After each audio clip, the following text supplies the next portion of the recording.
Okay, let's kick things off with a pretty wild thought experiment.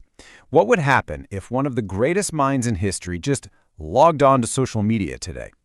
The answer? Well, it tells us something pretty startling, not just about our modern world, but about ourselves.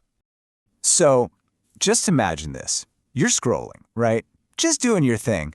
And suddenly, this weird new profile pops up. It's this old guy, doesn't look like anyone else, and he totally breaks the pattern of everything you're seeing.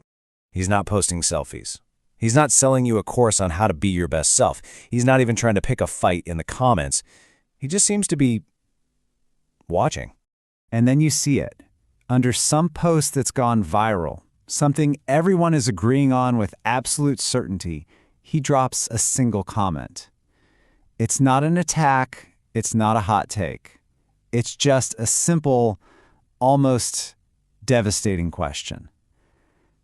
How do you know that's true? And bam! The reaction is immediate. Flagged, reported for harassment. Suddenly his posts are shadow banned, and he's labeled problematic.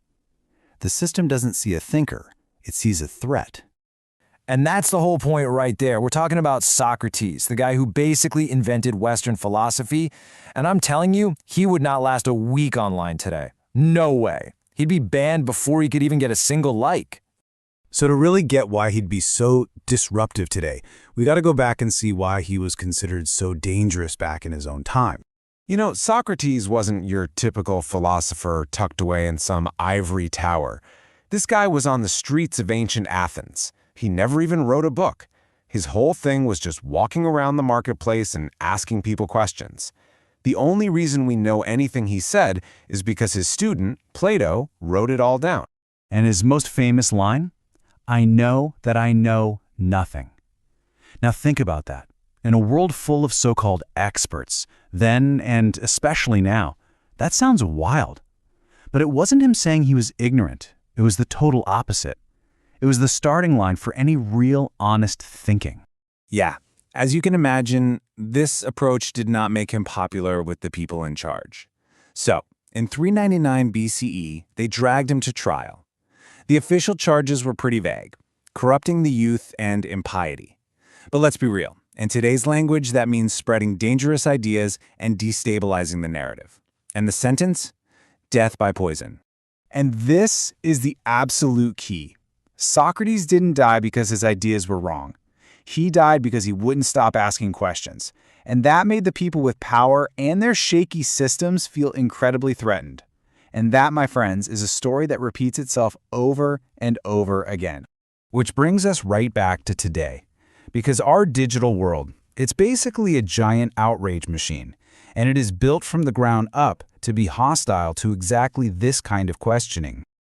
Okay, so here's the fundamental clash. Think about what social media rewards: being certain, tying things to your identity, being fast, and being emotional. Now, what were the Socratic virtues? Curiosity, inquiry, depth, and evidence. They are polar opposites. It's like two different operating systems for reality. But you know, it's not just the algorithms. The problem goes way deeper. It's actually in our wiring. Neuroscience has shown that when one of your core beliefs gets challenged, your amygdala, your brain's little alarm system, it lights up. It reacts the same way it would to a physical attack. So a debate over an idea doesn't feel intellectual. It feels like a fight for your life. There's a term for this: cognitive dissonance. It's that awful, uncomfortable feeling you get when a new piece of information just crashes into a long-held belief. And what's the easiest, fastest way to make that discomfort go away? It's not to rethink your belief. Nope. It's to get rid of the source of the new information. Block, report, mute. Problem solved, or so it seems. So you've got this perfect storm. Our brains are hardwired to defend our beliefs, and the algorithms are designed to exploit that wiring. They crank up the volume on anger, tribalism, and anything that confirms what we already think, because that's what keeps us scrolling.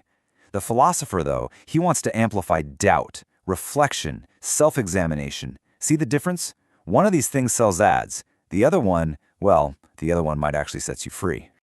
Okay, so it all sounds a bit bleak, right? Like our world is literally designed to crush this kind of deep thinking. But what if it doesn't have to be that way? What if we could take this ancient technology and use it to upgrade our modern minds? That's what this is all about. Let's talk about the Socratic upgrade. It's a 5-step system, a framework for becoming more intellectually resilient in this crazy, reactive world.